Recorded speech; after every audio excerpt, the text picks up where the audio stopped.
What's going on, YouTube? Look, I'm back again with another reaction. And today we got when Michael Jordan bullied Larry Bird and instantly regretted it. Stay tuned. The last Michael Jordan reaction will be at the end of the video. Stay tuned for that. We're on the road to 5,000 subscribers. Follow me on the gram at Lil Uncle Official. Link in the description. Turn on post notifications. Tell me which one we should react to next, man. Without further introduction, let's get into it. You are currently looking at a 21-year-old Michael Jordan, a kid who is fresh off his junior season at North Carolina and has yet to play in a single NBA game. You are also currently looking at a 27-year-old Larry Bird, who is in his prime. Looking at this matchup on paper, this should have been no contest. Jordan was the leader of the 1984 Olympic team, a team made up of college kids, while Bird, he was leading a team full of NBA All-Stars who were supposed to toughen up the college kids before the Olympics and show them what life in the NBA was like. Only that's not what happened. Instead, Michael would go on to embarrass Larry and in turn created a rivalry that Michael himself would regret, because sure, Mike put up individual numbers against Bird and the Celtics that were absurd, but as you are about to see, during his time in the NBA, Michael Jordan eventually got the best of basically every star he ever faced off against except for one, and that man is Larry Bird. Now, you guys may remember this sequence from The Last Dance, and I'm going to explain to you why it's so meaningful. Enjoy yourself, dog.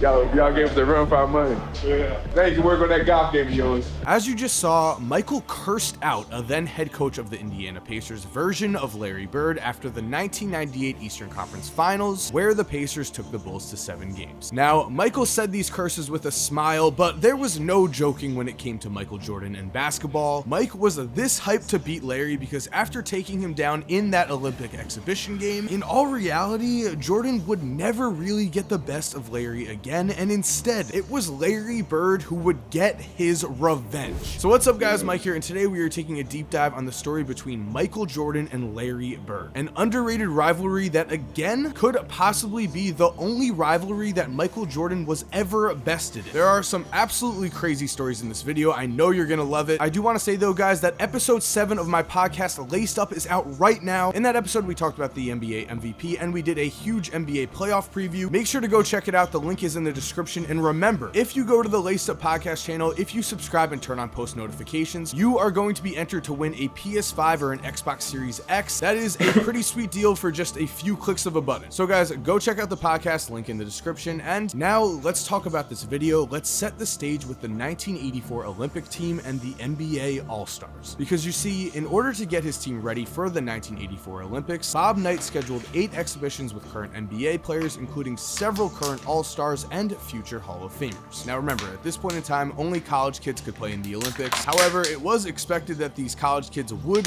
lose to the NBA All-Stars, right? Well, we'll get into that, but this also led to the first documented Michael Jordan versus Larry Bird matchup on July 9th, 1984. In this game, the NBA All-Star starting lineup featured future 3-time NBA champion John Paxson, 3-time All-Star Mark Aguirre, and 3 Hall of Famers in Robert Parrish, Isaiah Thomas, and of course, Larry Bird. Meanwhile, the Olympic team had 3 future Hall of Famers in Michael Jordan, Chris Mullin, and Patrick Ewing, but these were just college kids and they had no business really competing with NBA All-Stars. The Olympic team actually went 8-0 against 8 separate teams of NBA stars. As we all know, Michael Jordan was not the number 1 or number 2 pick in the 1984 draft, but playing for Bob Knight, Jordan established himself as a dominant force, and it was clear this guy was going to make a huge impact in the league right away, and he did, as Mike would average over 28 points per game as a rookie. Now, because of this, Larry Bird saw Jordan as a threat. He saw him as a young kid who was going to try to come in and take over the league that Bird was currently dominating. Remember, Larry was the MVP in 1984, and he would actually win MVP in 1985 and 1986 as well. This meant that Larry Legend was at his apex, and he wanted Michael Jordan to know this was his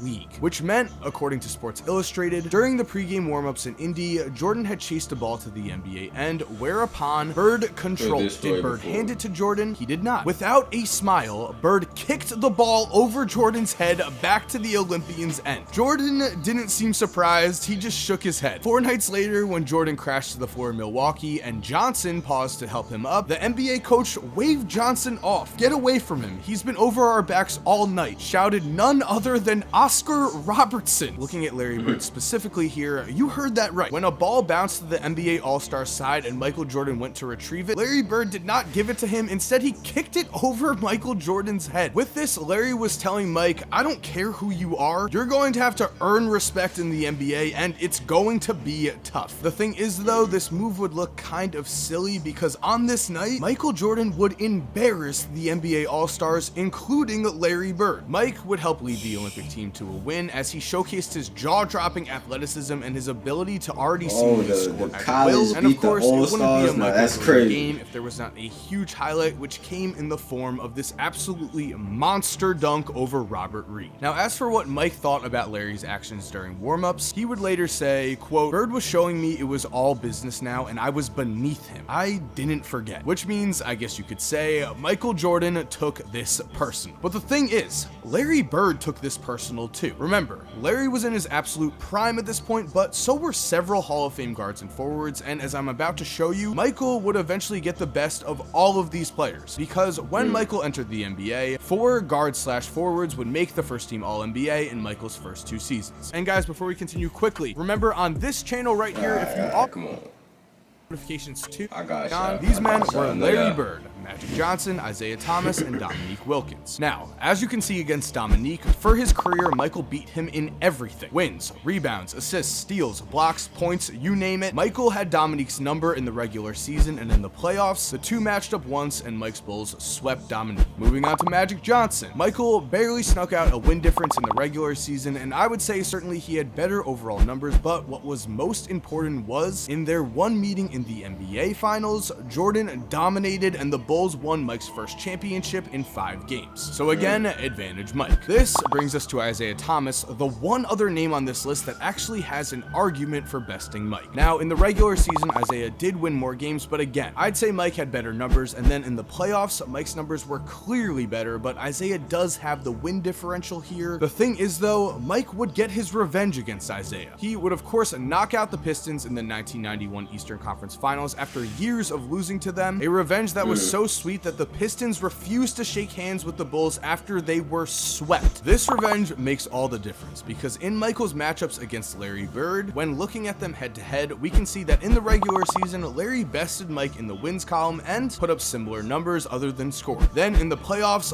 bam, Bird's Celtics took down Jordan's Bulls all 6 times they played, and even though Mike had some absurd games, including of course his 63-point outburst against the 1986 Celtics, where Larry would call Michael Jordan God disguised as Michael Jordan, Larry and his team always got the best of Michael, and that never changed. Jordan would never get revenge over Larry Bird, which is of course not only extremely rare, but makes Larry one of a kind. And the thing is, the best part of Christmas is no, that's different.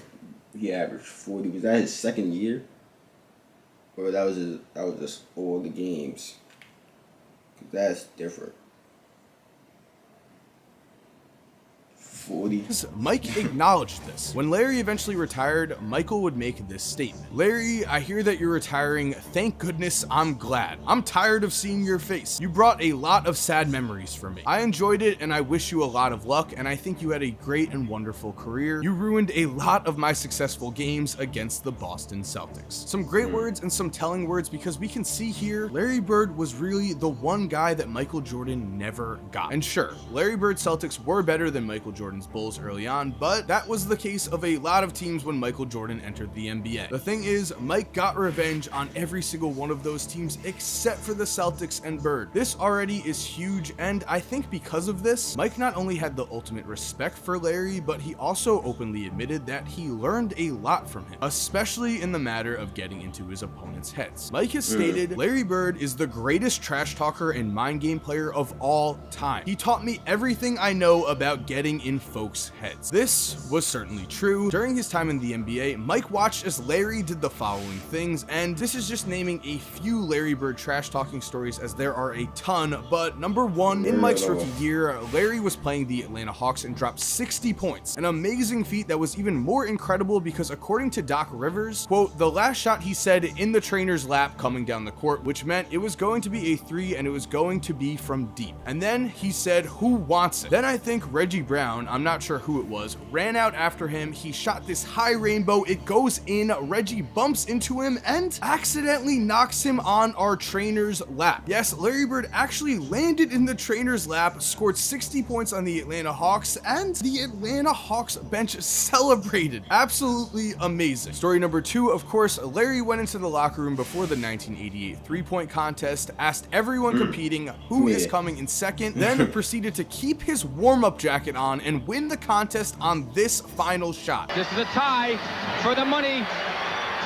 Yo! Larry Bird at the buzzer with the two-point ball. Then, of course, we have number three, an absolute classic, as on Christmas Day in 1990, Larry went up to Indiana Pacer Chuck Person before the game and said, hey Chuck, I have a Christmas present for you. Then, during that game, he pulled a three in Chuck's face and said, Merry Christmas as he drained it. These are just three of the legendary trash talking stories that Larry Bird racked up during his NBA career, and I wanted to highlight them because Michael saw what Larry was doing. Michael saw how effective this trash talking was and began to do the same. He saw that Larry played mind games with his opponents and that this paid off big time, and so Michael developed his own style of getting into his opponents' heads and even went as far as befriending Charles Barkley during the 1993 NBA Finals, taking him golfing before Game 4 of those finals and giving him a $20,000 earring so that Chuck would lose his competitive edge. That's right, when asked why he did this, Mike supposedly said, he won't get in my way the rest of the series. What's $20,000 to me? Charles thinks we're great friends. I hate that fat f***.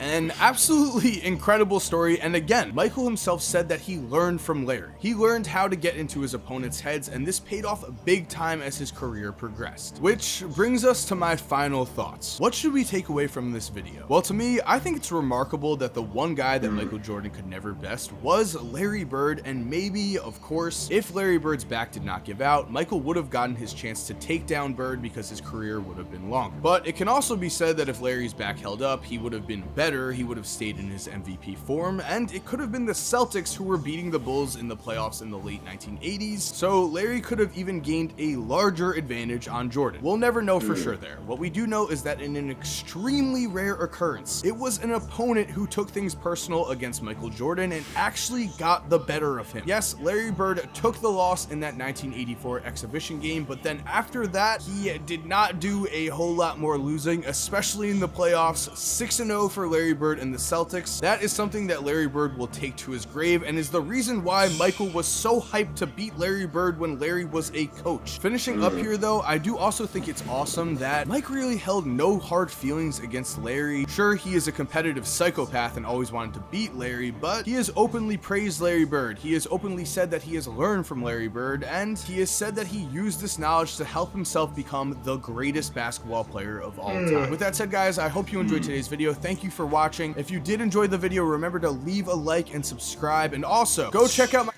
And that's the end of this one, y'all. If y'all enjoyed this reaction, make sure you click on the last Michael Jordan reaction on your screen right now. We're on the road to 5,000 subscribers. Make sure you like the video, comment, subscribe. Tell me which one to try to next, and post notifications. Follow me in the Gram at Uncle Official, link in the description, man. And I'm out here.